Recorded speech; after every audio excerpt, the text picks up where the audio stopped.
This is Part 3 of the Grazing 101 Riparian Areas and Grazing Management presentation. Here, we talk about variations of rotational grazing that can be used as strategies and techniques for managing our range and pastures to maintain healthy riparian areas and improve ones that might be less than healthy.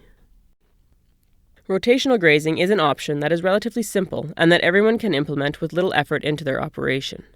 As long as you have at least 2 pastures, you can have a rotation system. Rotational grazing involves a planned sequence of grazing and rest on a number of pastures.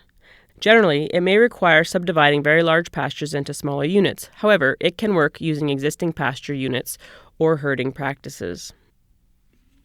This is Callum Creek in the foothills of Alberta on the Waldron Ranch in the mid-1980s. It was around this time that members of the Waldron Ranch Cooperative were having concerns regarding the condition of the creek and the adjacent floodplain.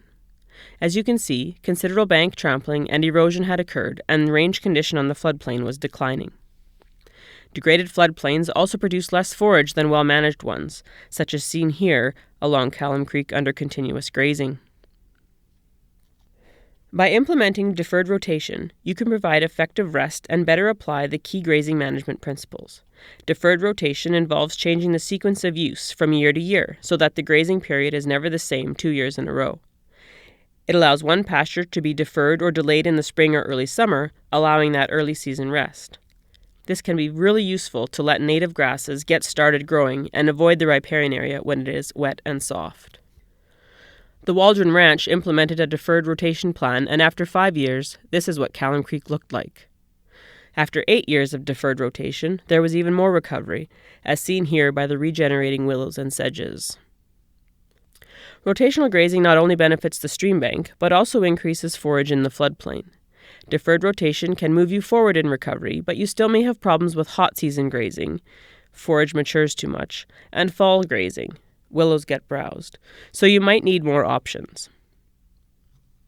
Keep an eye on the preferred riparian species like willows to indicate if your grazing plan is working to meet the key considerations of maintaining the right species in adequate cover and avoiding the vulnerable periods.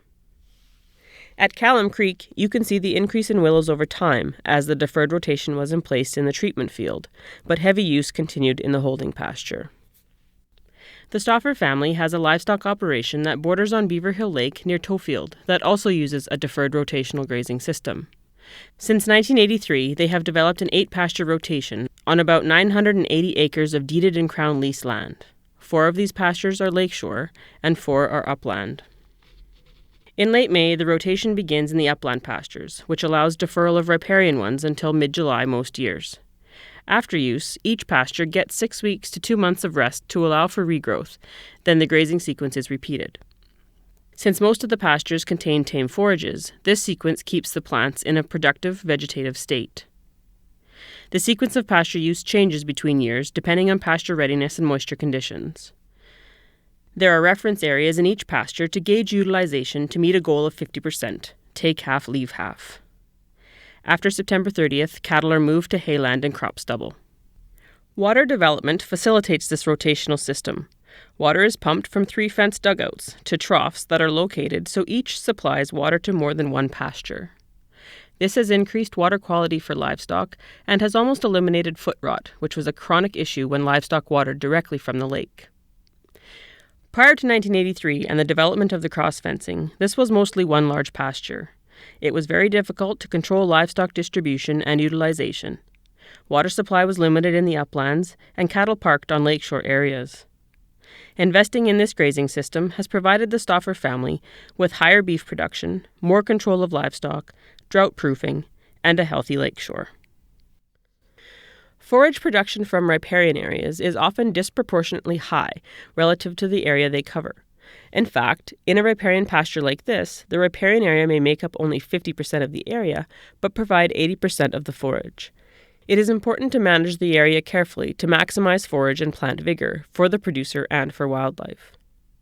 Some other options include time-controlled grazing, which is really worked into rotational grazing. Time-controlled grazing focuses on watching for key indicators and basing the time spent in that pasture on those key indicators. Time-controlled grazing may be used at light, moderate, or heavy stocking rates. The higher the stocking rate, the greater the risk, especially if cattle become non-selective, as they may remove the woodies. Monitoring is key, since each day can be critical. Time-controlled grazing allows a very short period of use that minimizes the regrazing of regrowth, allowing plants to rebuild roots and energy supplies. It can be very useful to graze riparian areas this way, grazing the soft, tame grasses early in the summer when nutritional value is high.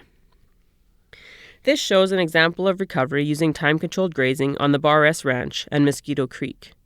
Good carryover traps sediment to rebuild stream banks, and willows are re-establishing. This area was used as a winter holding pasture up to 1925, and now it's used in breeding periods, mid-June to mid-July, rarely for more than 3 weeks, and then sees another late-season use. Deferred rotation may allow woody seedlings to grow, but without adequate rest, they may continue to be grazed out by livestock. Rest rotation allows for the return and perpetuation or maintenance of trees and shrubs that are critical components of riparian areas and provide shelter for cattle as well. Rest rotation involves resting a pasture for the entire growing season or even calendar year, or sometimes several years in a row. This allows the woody growth to become more grazing resistant and solidly establish itself. When dealing with very depleted woodies, it may require more rest. In most cases, even if no obvious trees or shrubs remain, the primordia are present, and rest will allow them to grow, much like this remnant willow sprout. Sometimes the seedlings need to be free from browsing long enough to get established, like these young cottonwoods, which rely on exposed moist soil to get started. So are these grazing resistant? No, they need to be to the pole stage before they are fairly resistant, and can withstand some grazing. Thank you for listening, and thanks to all the Cows and Fish funders and supporters for their commitment to stewardship and riparian health in Alberta. More information on Cows and Fish programs can be found on our website, www.cowsandfish.org. You'll find much about riparian ecology and grazing management, including the Caring for the Green Zone, Riparian Areas and Grazing Management booklet. You'll also find information on community-based stewardship, our contact information, and donation opportunities. The other segments of the full presentation are also available on our website.